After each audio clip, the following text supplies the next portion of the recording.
সুপ্রিয় চাকরি প্রত্যাশী ভাই বোনেরা, আসসালামু আলাইকুম। আশা করি সবাই ভালো আছেন, সুস্থ আছেন।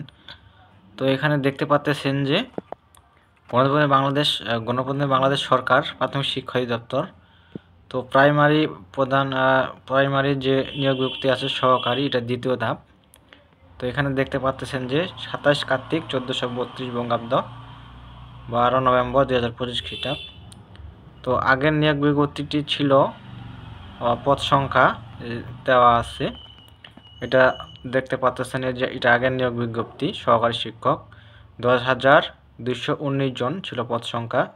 এটাতে ছিল দেওয়া আছে যে রংপুর, বরিশাল, সিলেট, রাজশাহী, খুলনা ও ময়মনসিংহ বিভাগের সকল জেলার সকল উপজেলা শিক্ষা থানার স্থানীয়দের নিকট থেকে দরখাস্ত আহ্বান করা যাচ্ছে। তো আরেকটা নিয়োগ বিজ্ঞপ্তি প্রকাশ পেয়েছে, তো এটার বিস্তারিত জানাবো, সাথে থাকবেন। এই দেখতে পাচ্ছেন এটার পদ সংখ্যা দেওয়া আছে 4,166 জন লোক নেওয়া হবে সহকারী শিক্ষক।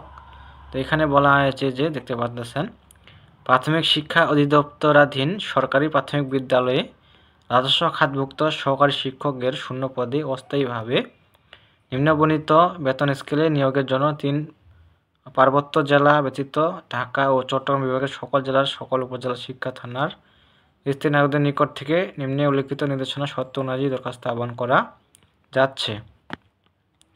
তো এখানে দেখতে পাচ্ছেন যে পদের নাম সহকারী শিক্ষক। বেতন স্কেল দেওয়া হবে, এখানে দেওয়া আছে 11,000 থেকে 26,590 3 গ্রেডে জাতীয় বেতন স্কেল 2015 অনুযায়ী। তো আপনারা ইতিমধ্যে জানেন যে শিক্ষকরা আন্দোলন করছে, তো সেটা পাস হয়ে গেছে। তো এটা 13 গ্রেডে দেওয়া আছে। তো এখনও গ্রেড, তো সম্ভবত 10ম গ্রেডে বেতন পাবে। তো এখানে বয়স সীমা দেওয়া আছে যে 30 নভেম্বর 2025 তারিখ প্রার্থীর ন্যূনতম ও সর্বোচ্চ বয়স হবে যথাক্রমে 21 থেকে 32 বছর।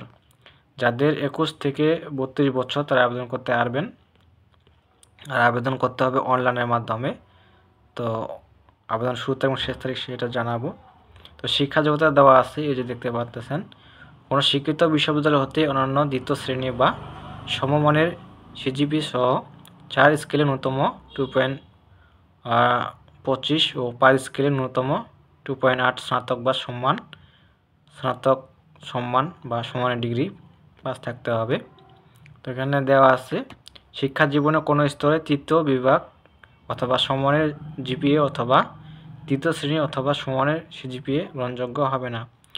যারা তৃতীয় বিভাগে পাশ করছেন তাদের কোনো অ্যালাউ হবে না, সেটা বলছে। এখানে দেখে নেবেন আপনারা শিক্ষা যোগ্যতা। তো এখানে দেওয়া আছে যে শর্তাবলী, আগ্রহী প্রার্থীগণকে অনলাইনে আবেদন করতে হবে। আবেদন গ্রহণ শুরু হবে 14 নভেম্বর 2025 সকাল 10:30 হইতে, শেষ হবে 27 নভেম্বর 2025 রাত 12টা। তো এই মাসের 27 তারিখ নভেম্বর।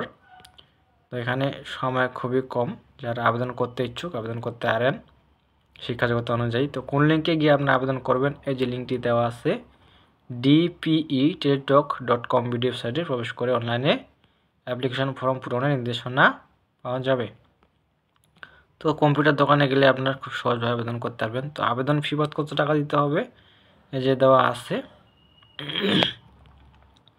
তো এখানে দেওয়া আছে যে 170 টাকা আবেদন ফি এবং টেলিটকের সার্ভিস চার্জ ও ভ্যাট 12 টাকা, মোট 112 টাকা 72 ঘন্টার মধ্যে জমা দিতে হবে। তো এখানে সব কিছু দেওয়া আছে, আপনারা শিক্ষা যোগ্যতা অনুযায়ী আবেদন করতে পারবেন। তো এখানে দেওয়া আছে যে কাগজপত্র কী লাগবে, এখানে দেওয়া আছে লিখিত পরীক্ষার ফলাফলের মৌখিক পরীক্ষার জন্য নির্বাচিত মনোনীত প্রার্থীকে নিম্নবর্ণিত সত্যাঙ্কিত কাগজপত্র আদি সংশ্লিষ্ট জেলা প্রাথমিক শিক্ষা অফিসে দাখিল করতে হবে। এইসব কাগজপত্র অনলাইনে দাখিলকৃত আবেদনের ফটোকপি, পাসপোর্ট সাইজের 2 কপি ছবি, শিক্ষা যোগ্যতার সম্পর্কিত সকল প্রকার মূল সাময়িক সনদপত্র, ইউনিয়ন পরিষদের চেয়ারম্যান বা পৌরসভার মেয়র, সিটি কর্পোরেশনের নাগরিকত্ব সনদ, জাতীয় পরিচয়পত্র, জন্মদিনের কপি, লিখিত পরীক্ষার প্রবেশপত্রের সত্যায়িত ফটোকপি, মুক্তিযোদ্ধা কোটায় আবেদনকারী প্রার্থীর, এইসব দেখে আপনারা এইসব রেডি করবেন কাগজপাতি। তো এখানে সব কিছু দেওয়া আছে, এখানে দেখে আপনারা আবেদন করবেন। এই ছিল বিষয়। তো কারো কিছু জানা থাকলে অবশ্যই কমেন্টে জানাবেন, রিপ্লাই দেওয়ার চেষ্টা করব। আর যারা এখনও আমার ইউটিউব চ্যানেলকে সাবস্ক্রাইব করেন নাই, অবশ্যই চ্যানেলকে সাবস্ক্রাইব করে সাথে থাকবেন। সকল ধরনের সরকারি চাকরির নিয়োগ বিজ্ঞপ্তি আপলোড দিয়ে থাকি আপনাদের উদ্দেশ্যে। তো যখন নিয়োগ বিজ্ঞপ্তি আসে তখনই আপলোড দিয়ে দিই। তো সাবস্ক্রাইব করা থাকলে আপনার মোবাইলের নোটিফিকেশন পৌঁছে যাবে। তো এই ছিল বিষয়। আর বেশি বেশি করে শেয়ার করবেন, অন্যদেরকে দেখার সুযোগ করে দিবেন। তো সবাই ভালো থাকবেন, সুস্থ থাকবেন। ধন্যবাদ সকলকে। দেখা হবে পরবর্তীতে নতুন কোনো সার্কুলার নিয়ে।